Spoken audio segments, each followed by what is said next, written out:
cuando las torres de las iglesias hacían mucho más que simplemente sonar campanas.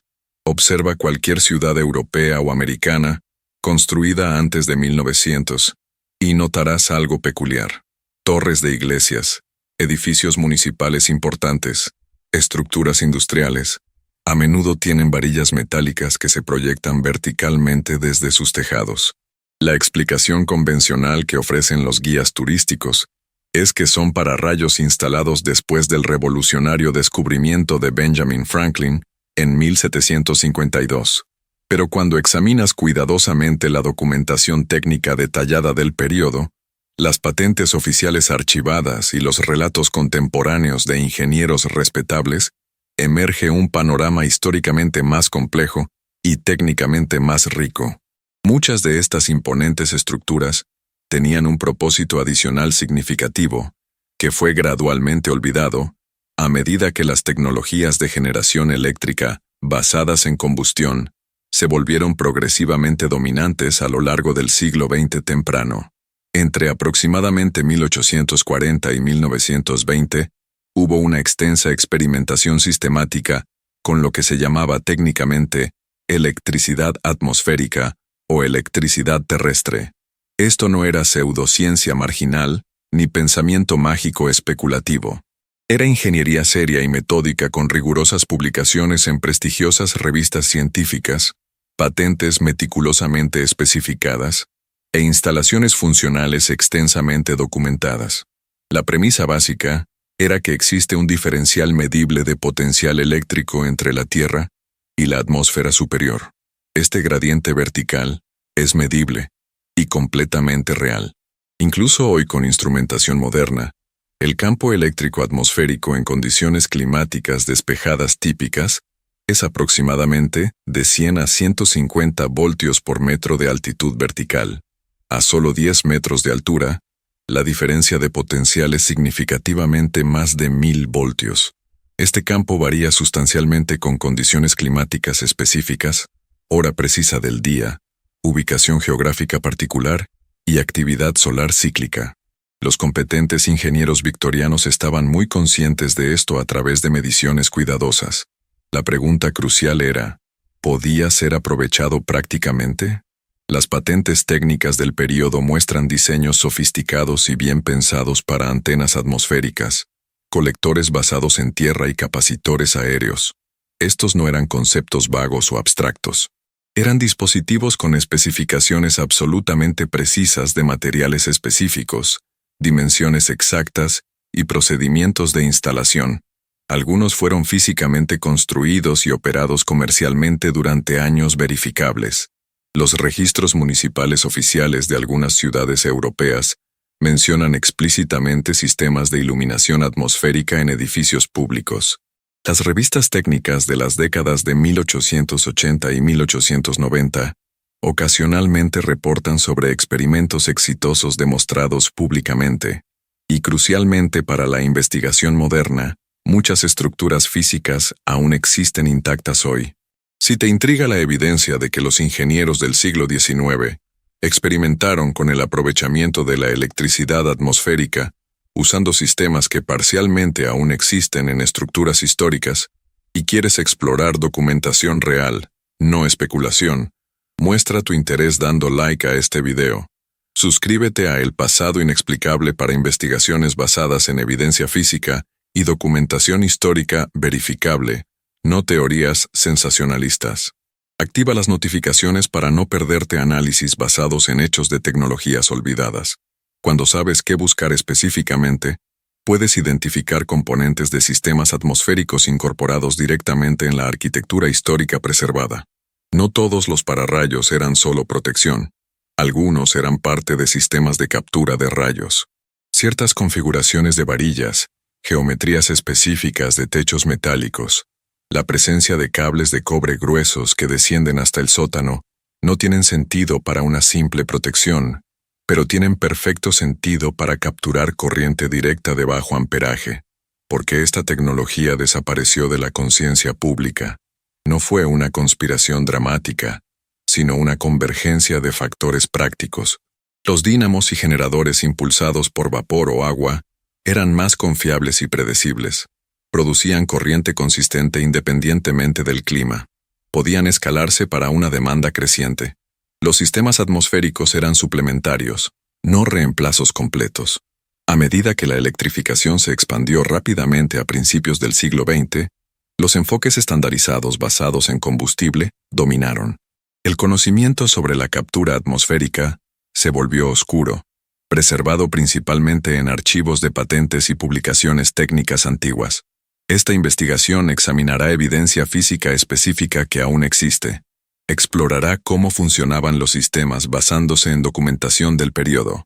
Analizará por qué eran viables en el contexto de los años 1800, pero no escalaron a la era moderna. Distinguirá entre sistemas atmosféricos reales documentados versus afirmaciones no sustanciadas y exageradas, y mostrará que la historia de la tecnología eléctrica es más rica que la narrativa simplificada usualmente presentada. No estamos hablando de energía gratuita y limitada, o la supresión de descubrimientos revolucionarios. Estamos hablando de ingeniería real, limitada pero funcional, que sirvió propósitos específicos antes de ser superada por alternativas más prácticas. Comencemos examinando la primera categoría de evidencia: torres metálicas y configuraciones inusuales que aún existen hoy. La primera evidencia proviene de estructuras arquitectónicas específicas construidas entre 1850 y 1910, con características peculiares. Torres de iglesias en ciudades como Leipzig, Viena, Boston y Cincinnati tienen no solo una cruz o pináculo en la parte superior, sino una elaborada disposición de varillas metálicas que irradian en patrones específicos. La explicación estándar es protección contra rayos, pero la configuración de Franklin para protección requiere solo una varilla vertical puntiaguda conectada por un conductor grueso a tierra. ¿Por qué algunas torres tienen múltiples varillas en geometría compleja? ¿Por qué varillas horizontales que se extienden para crear un perímetro? Los documentos arquitectónicos del período, cuando están disponibles, a veces mencionan un sistema de captura atmosférica, además de protección. Un ejemplo específico es la iglesia de San Nicolás en Leipzig, construida entre 1844 y 1847. La torre tenía una elaborada configuración de varillas de cobre que excedía lo necesario para protección. Los registros de construcción archivados mencionan una instalación para experimentos eléctricos parcialmente financiada por una sociedad científica local. La estructura permaneció hasta 1943. Las fotografías de antes del daño muestran claramente la disposición.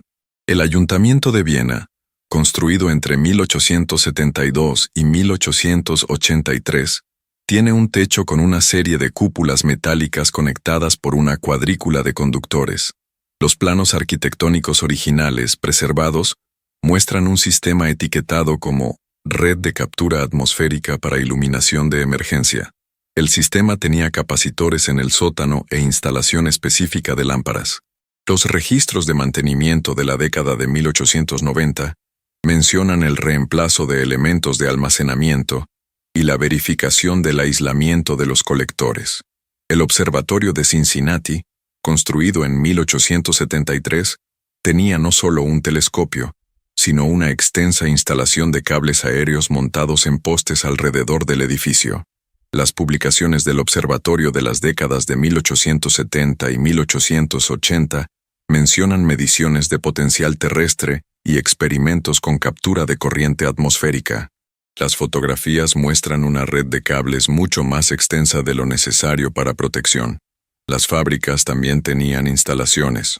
Un complejo textil en Manchester construido en 1881 tenía un techo metálico con un patrón peculiar de nervaduras y cúpulas.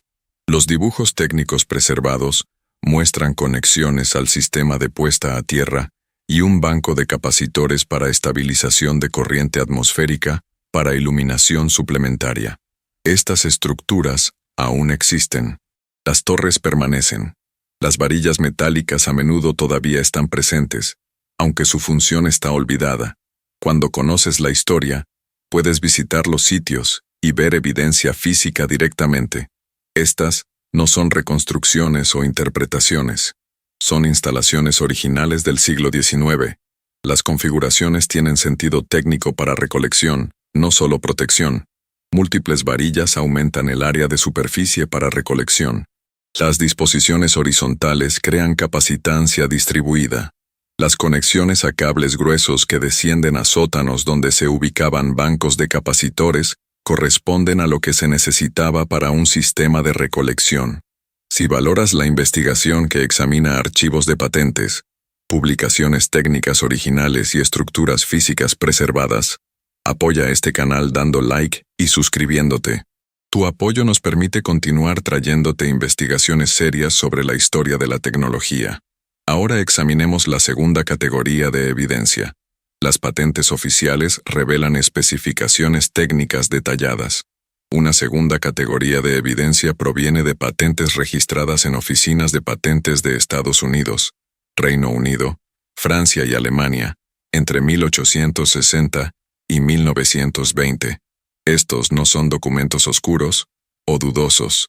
Son patentes oficiales registradas con dibujos técnicos detallados, especificaciones de materiales y explicaciones de operación. La patente americana número 110928-25, otorgada a Nathan Stubblefield en 1871 para aparato para obtener modo eléctrico de energía, muestra una estructura vertical con placas metálicas a diferentes alturas conectadas a través de un circuito que contiene bobinas y capacitores. La descripción explica que el objeto de esta invención es utilizar la electricidad que existe naturalmente entre la tierra y el aire para la producción de corriente útil. Especifica materiales, placas de zinc y cobre, dimensiones específicas y una altura mínima de instalación de 15 pies. La patente británica 2754 de 1860, otorgada a C.F.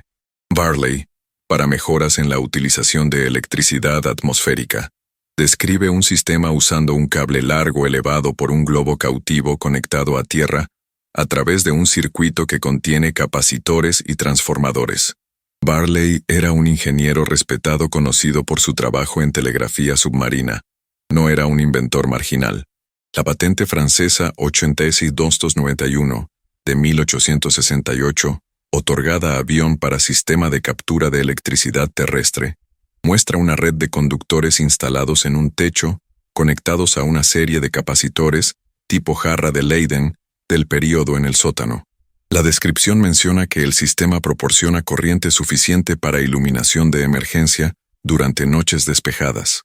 La patente alemana DRP 15284 de 1881, otorgada a Moser y Stricker, describe una torre metálica hueca de 20 metros con un electrodo superior y puesta a tierra profunda conectada a través de un sistema de conmutación que alterna conexiones para cargar múltiples capacitores. Estas patentes comparten características técnicas comunes. Especifican un electrodo elevado con la mayor área de superficie posible. Requieren puesta a tierra de baja resistencia usando estacas profundas o conexiones a fuentes de agua. Incluyen capacitores para almacenamiento porque la corriente atmosférica es intermitente y de voltaje variable. Muchas incluyen transformadores o bobinas para convertir alto voltaje de bajo amperaje a voltaje más utilizable. Es importante notar lo que las patentes no afirman. No afirman energía ilimitada o perpetua. No afirman poder reemplazar completamente otras fuentes. Son modestas. Corriente suplementaria, iluminación de emergencia, carga de baterías durante condiciones favorables. El lenguaje es técnico y cauteloso, típico de ingeniería seria, no especulación fantástica.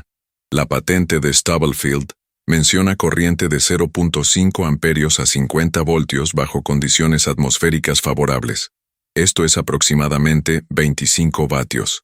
La patente de Varley especifica capacidad para cargar una batería de 100 celdas en 6 horas durante clima despejado. Estas especificaciones modestas son consistentes con la física conocida del campo eléctrico atmosférico. Con ingeniería cuidadosa, es posible capturar pequeñas cantidades de energía, no suficientes para aplicaciones modernas de alta potencia, pero útiles en el contexto de los años 1800 cuando las demandas eléctricas eran mucho menores. Las publicaciones científicas confirman mediciones y experimentos reales. La tercera evidencia proviene de publicaciones científicas del periodo. Revistas como Philosophical Magazine, Proceedings of the Royal Society, Comptes Rendus de l'Académie y Annalen Physique publicaron artículos sobre electricidad atmosférica regularmente, desde 1850 hasta 1910. Estas no eran publicaciones marginales sino revistas científicas principales de la más alta reputación. Lord Kelvin en Philosophical Magazine 1860 sobre electricidad atmosférica, describe experimentos usando un electrómetro alto para medir el potencial atmosférico. Kelvin reporta mediciones sistemáticas mostrando un gradiente vertical de aproximadamente 100 voltios por metro en clima despejado. El artículo concluye que una cantidad considerable de electricidad está disponible en la atmósfera superior y los métodos de recolección merecen mayor investigación. Augustus Waller publicó en Proceedings of the Royal Society 1882 resultados de experimentos con un colector atmosférico permanente instalado en el techo de un laboratorio. Waller midió corriente directa que iba desde prácticamente cero, bajo condiciones de alta humedad, hasta varios microamperios en días despejados y secos. Se calculó que un área de recolección de 100 metros cuadrados podría proporcionar una corriente del orden de miliamperios hora, bajo condiciones óptimas. Elster y Geitel en Annalen der Physik 1889, sobre la existencia de electricidad en la atmósfera, documentan mediciones de iones atmosféricos y conductividad del aire. Aunque el enfoque era científico no aplicado, los datos confirmaron que el aire contiene portadores de carga que pueden ser dirigidos por un campo eléctrico. El Journal of the Franklin Institute, 1876, publicó un artículo de Malone Loomis describiendo un sistema de telegrafía aérea usando cometas elevadas con cables conectados a tierra. Loomis obtuvo la patente estadounidense, los 1971, en 1872 y condujo demostraciones públicas. El artículo documenta pruebas mostrando deflexión de galvanómetro, indicando corriente medible entre dos estaciones separadas por 14 millas. Una característica común de estas publicaciones es sobriedad científica. Los autores no hacen afirmaciones exageradas. Reportan mediciones con márgenes de error. Discuten limitaciones. Reconocen que las corrientes obtenidas son pequeñas e intermitentes, pero confirman que el fenómeno es real y medible. El hecho de que estos artículos aparezcan en revistas prestigiosas indica que la comunidad científica del período tomó el tema seriamente. Sistemas operativos comerciales documentados en registros verificables. La cuarta evidencia proviene de sistemas comerciales documentados que operaron durante periodos verificables. No solo prototipos, sino instalaciones reales proporcionando servicio. El mejor documentado es el sistema instalado en el Hotel Brevoort, en Nueva York, en 1890. The Electrical Engineer en marzo de 1895 lo describe. Torre metálica de 60 pies en el techo, con una red de conductores radiales, sistema conectado a un banco de baterías en el sótano a través de un regulador de voltaje. Durante condiciones atmosféricas favorables, el sistema proporciona corriente suplementaria para iluminación de emergencia y carga de baterías. El artículo incluye un diagrama técnico. El sistema operó hasta que el hotel fue renovado en 1908. El observatorio Blue Hill cerca de Boston instaló un sistema en 1885. El fundador Abbot Lawrence Roche mantuvo registros meteorológicos y eléctricos detallados. Los diarios preservados incluyen mediciones diarias de corriente del colector atmosférico, junto con temperatura y presión. Entradas típicas: 15 de marzo de 1887, cielo despejado, viento del norte, corriente del colector 0.8 miliamperios a 60 voltios, suficiente para mantener carga de batería de instrumentos. El sistema se mantuvo hasta principios de los años 1900. Una fábrica textil en Lyon, Francia, instaló un sistema en 1888. Un catálogo de exhibición industrial de 1889 menciona: el establecimiento Duclos utiliza captura de electricidad terrestre para iluminación suplementaria. El sistema reduce la dependencia del generador de vapor. La compañía publicó un reporte en 1892 documentando ahorros anuales de aproximadamente 40 francos en combustible.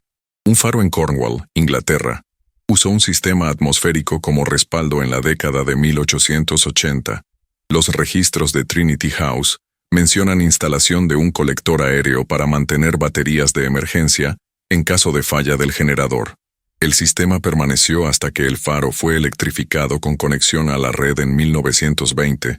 Estos ejemplos comparten características. Todos eran suplementarios, no primarios. Usaban baterías de almacenamiento para suavizar variaciones. Eran para aplicaciones de baja potencia. Operaron durante años, no días. Fueron eventualmente reemplazados no porque fallaron, sino porque la electrificación convencional se volvió universal. La existencia de sistemas operacionales durante años es evidencia más fuerte de que la tecnología era funcional. ¿Por qué la tecnología era viable entonces, pero no escaló? Para entender por qué la captura atmosférica tenía sentido en el siglo XIX, pero no en la era moderna, examinemos las condiciones específicas del periodo. En las décadas de 1870 y 1880, la electrificación apenas comenzaba. La mayoría de los edificios carecían de electricidad. La generación requería equipo costoso como dínamos impulsados por máquinas de vapor. Para un edificio aislado, instalar un generador completo era una inversión sustancial. En este contexto, los sistemas atmosféricos tenían ventajas. El capital inicial era menor. Torre metálica, conductores de cobre, capacitores, batería de almacenamiento. No requería combustible continuo. Era silencioso y limpio. Para aplicaciones de baja potencia, iluminación de emergencia, instrumentación científica, un sistema suplementario era económicamente sensato. Las demandas eléctricas también eran menores. Las lámparas incandescentes de la época consumían menos de 10 vatios. El equipo de telégrafo operaba con milivatios. Los instrumentos científicos requerían solo voltaje. Los sistemas atmosféricos que suministraban decenas de vatios intermitentemente eran útiles. Compara esto con la era moderna. Las demandas eléctricas son órdenes de magnitud mayores. Una casa típica usa kilovatios continuamente. Los sistemas atmosféricos que suministran miliamperios son irrelevantes. La generación convencional se ha vuelto tan barata que incluso los pequeños sistemas fotovoltaicos son más prácticos que la cosecha atmosférica compleja. Las redes eléctricas se desarrollaron rápidamente después de 1900. Una vez que un edificio podía conectarse a la red municipal, no había razón para mantener un sistema local complicado. La cosecha atmosférica no era técnicamente inferior, era simplemente inadecuada para la escala de la demanda moderna. Una analogía es la energía eólica. Los molinos de viento eran tecnología estándar durante siglos. Fueron reemplazados por motores de vapor y eléctricos, no porque fueran fraudulentos, sino porque los motores eran más convenientes. Solo recientemente, con turbinas de escala de megavatios, la energía eólica se ha vuelto competitiva nuevamente. De manera similar, la cosecha atmosférica era una tecnología real para un nicho específico en una era específica, pero fue reemplazada a medida que la tecnología y la demanda evolucionaron.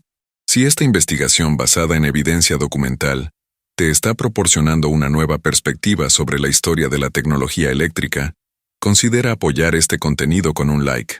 Suscríbete a El Pasado Inexplicable para más análisis históricos fundamentados en fuentes primarias verificables. Ahora exploremos la física subyacente que explica tanto las posibilidades como las limitaciones de esta tecnología. La física del campo eléctrico atmosférico explica las limitaciones fundamentales. Para entender por qué la captura de energía atmosférica es limitada, examinemos la física subyacente. La Tierra y la ionosfera forman un capacitor natural gigante. La Tierra está cargada negativamente. La ionosfera, aproximadamente a 50 kilómetros de distancia, está cargada positivamente. Entre ellos hay un campo eléctrico apuntando hacia abajo, con una intensidad de aproximadamente 100 a 150 voltios por metro, en clima despejado. Este campo varía geográfica y temporalmente. Es más fuerte en latitudes polares. Aumenta antes de las tormentas. Disminuye durante la lluvia, pero el orden de magnitud es consistente. Aproximadamente 100 voltios por metro. La diferencia de potencial entre el suelo y 10 metros de altura es aproximadamente 1000 voltios. Esto parece prometedor, pero el voltaje solo no es energía. La energía requiere tanto voltaje como corriente. La corriente disponible está determinada por la densidad de corriente atmosférica, que es extremadamente baja. El aire es un muy buen aislante. La conductividad es del orden de 10 a la menos 14 siemens por metro. La densidad de corriente es aproximadamente 2 picoamperios por metro cuadrado. Con un electrodo de 1 metro cuadrado a 10 metros bajo 1000 voltios, la corriente máxima teórica es aproximadamente 2 picoamperios, proporcionando 2 nanovatios, completamente inútiles. Para obtener corriente utilizable, el área del colector debe ser enorme, o la eficiencia drásticamente aumentada. Los sistemas prácticos del siglo XIX usaban varias técnicas. Múltiples conductores aumentaban el área. Puntas afiladas concentraban el campo facilitando la ionización. La máxima elevación aumentaba la diferencia de potencial. La puesta a tierra de baja resistencia minimizaba las pérdidas. Incluso con optimización, las corrientes obtenidas eran microamperios a miliamperios, no amperios, con voltajes de decenas a cientos de voltios. Las salidas de potencia eran vatios a decenas de vatios, no kilovatios. La física fundamental limita lo que es posible. El campo eléctrico atmosférico es real, pero la energía disponible por unidad de área es minúscula comparada con las demandas modernas. Por esto los sistemas eran suplementarios, no primarios, incluso en eras de baja demanda, distinguiendo ingeniería real de afirmaciones no sustanciadas y exageradas. Es importante distinguir los sistemas atmosféricos documentados de las afirmaciones no sustanciadas y exageradas. Hay una diferencia entre ingeniería modesta y especulación fantástica. Los sistemas reales tienen características identificables. Primero, especifican salidas de potencia modestas, usualmente vatios o decenas de vatios. Segundo, reconocen la intermitencia y dependencia de condiciones atmosféricas. Tercero, usan baterías para suavizar variaciones. Cuarto, son para aplicaciones específicas de baja potencia. Quinto, tienen documentación verificable en patentes, publicaciones o registros. Las afirmaciones exageradas tienen un patrón diferente. Afirman energía gratuita ilimitada o poder para toda la ciudad. No especifican salidas de potencia o proporcionan números imposibles. Ignoran la física del campo atmosférico. No tienen documentación verificable, solo reportes anecdóticos. Frecuentemente invocan teorías de conspiración, alegando supresión por intereses energéticos. Un ejemplo de afirmación exagerada es el mito que rodea a Nikola Tesla.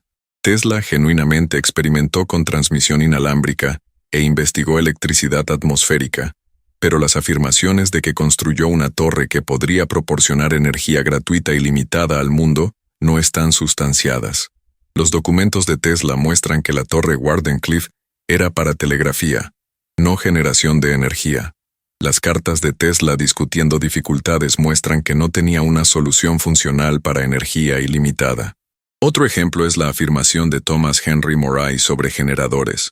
Moray afirmó en las décadas de 1920 y 1930 tener un dispositivo que capturaba radiación cósmica. Condujo demostraciones pero nunca reveló el diseño. No obtuvo una patente. El análisis independiente no replicó los resultados. Es más probable que el dispositivo usara una batería oculta o receptor de radio, no energía atmosférica genuina. Para evaluar una afirmación, haz preguntas. ¿Hay una patente verificable? ¿Publicación en una revista revisada por pares? ¿Especificaciones técnicas? ¿Potencias consistentes con la física conocida? ¿Evidencia de un sistema operativo real? Si las respuestas son no, la afirmación es dudosa. Si son sí, merece examen serio, incluso si la tecnología no es práctica para aplicación moderna. Evidencia física que puedes verificar en persona hoy. Si eres escéptico sobre la existencia de sistemas atmosféricos, la evidencia física puede ser examinada directamente. Varias estructuras históricas preservan componentes.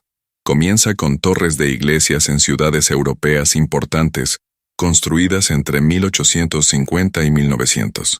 Busca configuraciones de varillas metálicas que excedan la simple protección. Múltiples varillas radiando horizontalmente. cuadrículas conectando múltiples torres, cables gruesos descendiendo bajo tierra cuando la lógica de protección requiere cable más directo a tierra. Visita museos de ciencia con colecciones de instrumentos del siglo XIX. El Deutsches Museum en Múnich, el Science Museum en Londres y el Smithsonian en Washington tienen electrómetros, galvanómetros y aparatos eléctricos. Algunos tienen dispositivos etiquetados como colectores atmosféricos. Examina archivos de patentes en línea. Google Patents, SpaceNet y la USPTO tienen bases de datos consultables, incluidas históricas. Busca electricidad atmosférica, electricidad terrestre y colector aéreo para 1860 a 1920.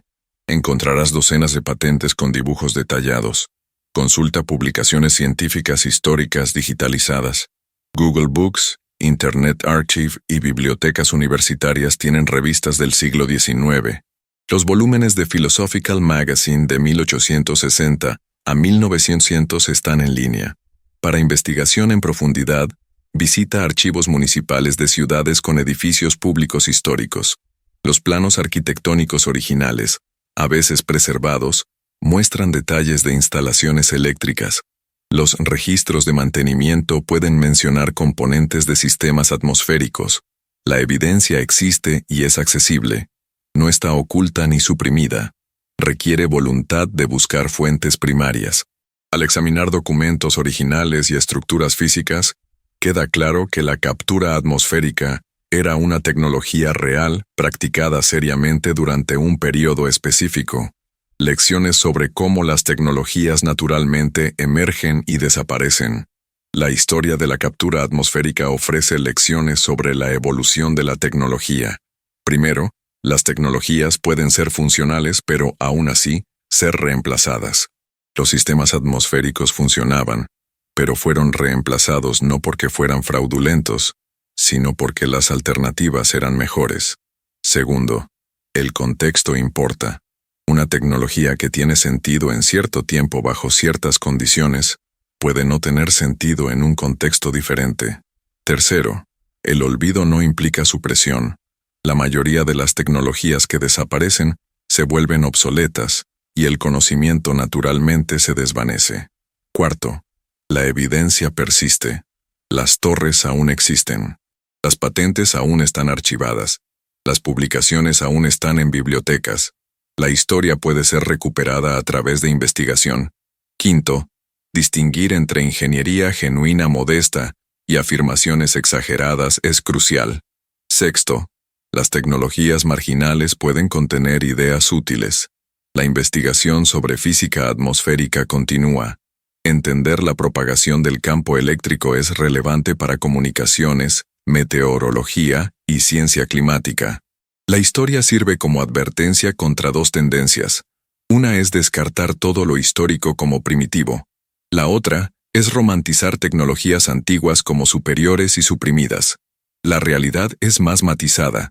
Los ingenieros del siglo XIX eran inteligentes, trabajando con el conocimiento de su tiempo. Crearon soluciones funcionales para problemas específicos. Estas soluciones fueron reemplazadas a medida que la tecnología avanzó, no a través de conspiración, sino a través del progreso natural. Volviendo a la pregunta central, ¿extrajeron los ingenieros energía del aire en los años 1800? Sí, en un sentido limitado pero absolutamente real y documentado. Construyeron sistemas físicos que capturaban una pequeña cantidad medible de electricidad del campo eléctrico atmosférico natural, constantemente presente. Estos sistemas eran suficientemente funcionales para proporcionar corriente suplementaria útil para aplicaciones específicas de baja potencia. Operaron comercialmente durante años verificables en múltiples ubicaciones documentadas. La tecnología no era fraude elaborado ni pseudociencia marginal. Era ingeniería real y competente, con una base sólida en física conocida, extensamente documentada en patentes oficiales, publicaciones científicas respetables e instalaciones comerciales verificables. La evidencia física persiste hoy en forma de estructuras arquitectónicas preservadas, documentos técnicos archivados en repositorios públicos y publicaciones científicas preservadas en bibliotecas académicas. Cualquiera con tiempo dedicado e interés genuino puede examinar fuentes primarias directamente. ¿Por qué esta tecnología ha desaparecido completamente de la conciencia pública mainstream? No a través de su presión conspirativa dramática, sino porque fue naturalmente reemplazada por alternativas técnicamente superiores. A medida que la electrificación se expandió rápidamente y las demandas de energía aumentaron exponencialmente, los sistemas atmosféricos eran económicamente viables solo en un contexto histórico muy específico del final del siglo XIX, cuando la electrificación apenas comenzaba comercialmente y las demandas de energía eran mínimas comparadas con los estándares modernos. Emergen lecciones importantes. La historia completa de la tecnología es significativamente más rica y compleja que las narrativas simplificadas usualmente presentadas. Las tecnologías emergen para satisfacer necesidades específicas, sirven propósitos prácticos durante periodos, y gradualmente desaparecen a medida que los contextos tecnológicos y económicos cambian fundamentalmente. La evidencia física y documental permite la recuperación histórica de historias tecnológicas olvidadas a través de investigación de archivo cuidadosa. Una distinción crítica entre ingeniería genuina modesta y afirmaciones fantásticas exageradas es absolutamente esencial para comprensión honesta y precisa. Si queremos entender la historia de la tecnología eléctrica de manera completamente integral y académicamente honesta, necesitamos reconocer tanto los éxitos transformadores como los callejones sin salida prometedores. La cosecha atmosférica fue un callejón sin salida tecnológico prometedor que condujo a valiosas perspectivas científicas sobre física atmosférica, incluso si no se convirtió en la tecnología dominante para generación eléctrica a gran escala. Si esta investigación basada en evidencia documental y física sobre sistemas reales de captura atmosférica en el siglo XIX ha expandido tu comprensión de la historia de la tecnología eléctrica, por favor dale like a este video para apoyar investigación basada en hechos. Suscríbete a El Pasado Inexplicable para continuar explorando tecnologías históricas a través de documentación verificable, no especulación. Activa las notificaciones para no perderte futuras investigaciones de ingeniería histórica basadas en evidencia. Gracias por tomarte el tiempo de explorar historia real a través de fuentes primarias. Te espero en la próxima investigación.